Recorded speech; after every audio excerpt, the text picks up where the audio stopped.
let's do the speed update here. So I had a problem with fuel pressure, which was very strange, around 600 horsepower on pump fuel. And I have enough fuel and injector to clear 11 or 1300 horsepower to the tire on ethanol. So I knew that there was going to be an issue, so I brought it home, and the first issue I was pretty sure was it was my lift pump pre-filter. And I got a case of the fuel boogers here. So it was cheap enough to get a Evil Energy filter and a PQY AEM 044 clone for $80 or something like that. So I jumped on it. I replaced all that. Car runs good. I dumped in some ethanol and it's about 60% right now. The other thing, I finally got all of the stuff to do a back pressure canister in stainless line. I got it from Low Dollar Motorsports. He actually sponsored it.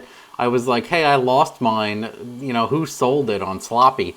And it was a guy who made his own kits, and it was awesome. And I had posted about it previously, but could not find it. Brandon Dollar has my address and shipped this stuff before I could even see it.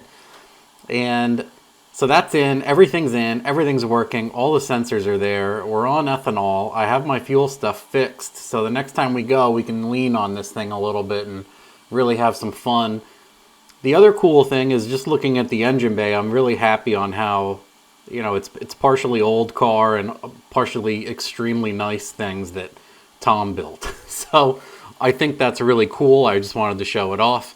And then I have another photo here showing the transition from, this is when I bought it, when it was the 4-cylinder, obviously, brought it home, took a picture. I always take pictures from these angles in my driveway, the same way, listen to me, my garage, the same way, every time, so that I can always go back to photos like this and see how different it is. So it's really cool to see. And wanted to share, and I don't have much else because it's snowing on and off, and it's gonna snow again tonight into tomorrow. So I figured I would just post some more videos of it idling, because that's all I can do, and it sounds great, and you know, that's what I got for you.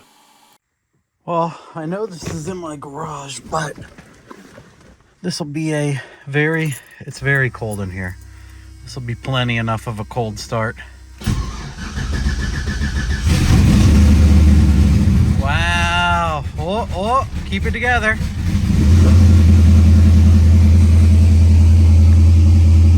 $40.